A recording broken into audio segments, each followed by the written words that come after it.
नमस्कार, हिंदी की पाठशाला यूट्यूब चैनल में आप सबका स्वागत है। अब हम लोग गोस्वामी तुलसीदास रचित कवितावली के अयोध्या कांड का 5वां पद पढ़ेंगे, जो सवैया छंद में है।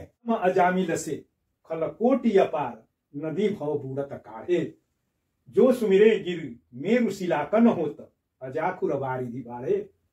तुलसी जहि के पद पंकज ते प्रगटी तटिनी, जो हरे अगगाढ़े ते प्रभु या सरिता तरिवे को मागत नाव करारे हुए ठाढ़े।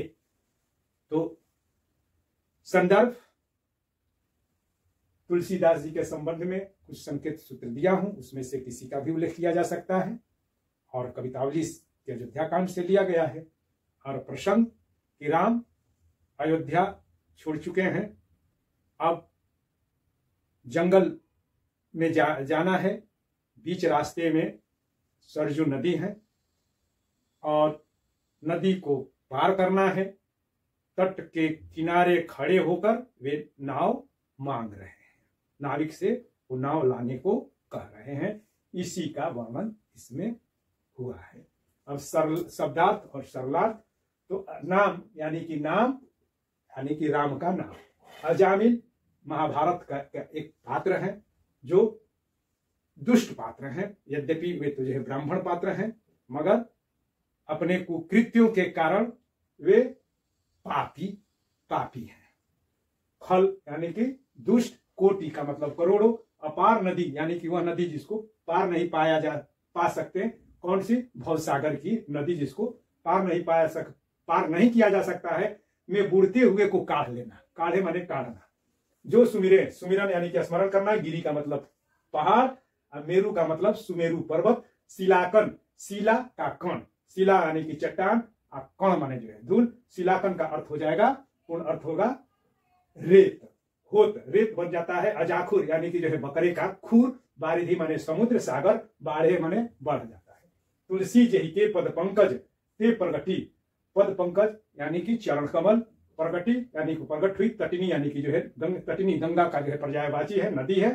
जो हरे, हरे माने जो है हरण कर लेता है। अघ का मतलब पाप, गाढ़े, गाढ़ा पाप।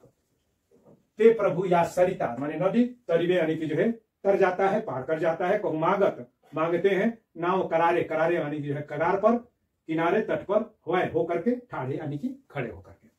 अब इसकी जो है व्याख्या।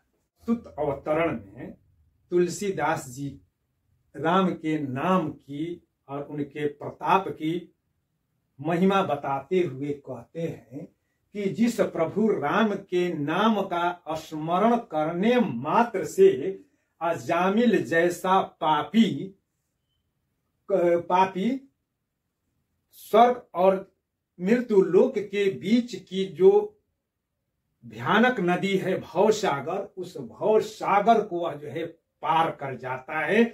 अर्थात नाम मात्र से ही उसका बेड़ा पार हो जाता है और नरक में न जाकर के वह स्वर्ग जो है पहुंच जाता है, अर्थात उसका उद्धार हो जाता है। और वैसे ही जिनके नाम का सुमिरण करने मात्र से सुमेरु जैसे जो है गिरी के चट्टान रेत बन जाते हैं और अजाखुर बारिधि बाढ़े, और भयानक और भयंकर और विशाल समुद्र भी अजाखुर के समान बन जाता है। अजाखुर यानी कि बकरी के खुर के समान, यानी कि नाम मात्र या नाम पर सवार हो करके सागर को भी पार किया जा सकता है। और सागर की विशालता कहां तक सिमट जाती है? अजाखुर यानी कि बकरे के खुर जैसी उसकी चौड़ाई हो जाती है, उसका विस्तार हो जाता है। वैसे ही तुलसीदास जी कहते हैं, तुलसी जहि के पद पंकज।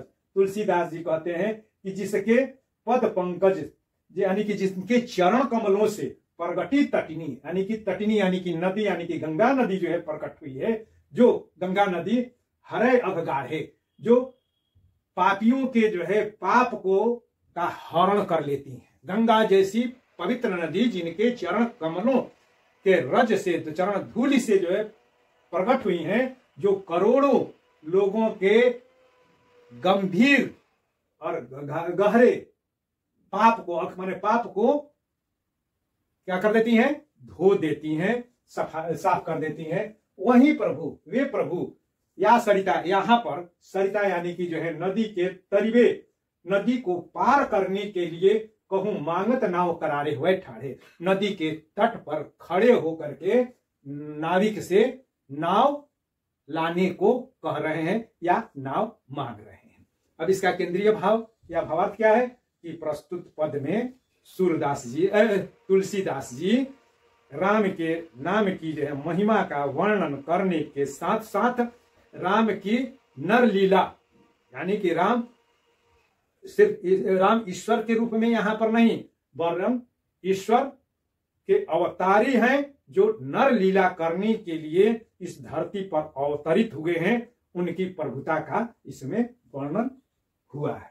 अब विशेष के अंतर्गत तो भाषा ब्रजभाषा है, छंद सवैया है, अलंकार अंत्यानुप्रास और छेकानुप्रास। छेकानुप्रास इसमें पद पंकज के कारण छेकानुप्रास है, और पद पंकज में रूपक अलंकार है, पद पंकज में रूपक अलंकार है, और अंत्यानुप्रास है। गुण तो रस, तो इसमें तुलसीदास जी राम की भक्ति और उनकी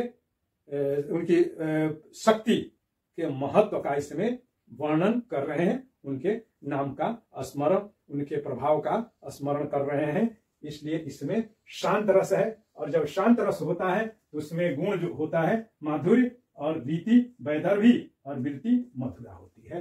बहुत बहुत धन्यवाद। इसको लाइक शेयर और सब्सक्राइब करके करना है, और अपने मित्रों के बीच भी शेयर करना है, और उनसे भी सब्सक्राइब करवाना है, जिससे कि लेटेस्ट इंफॉर्मेशन सब तक समय से पहुंच सके। बहुत बहुत धन्यवाद।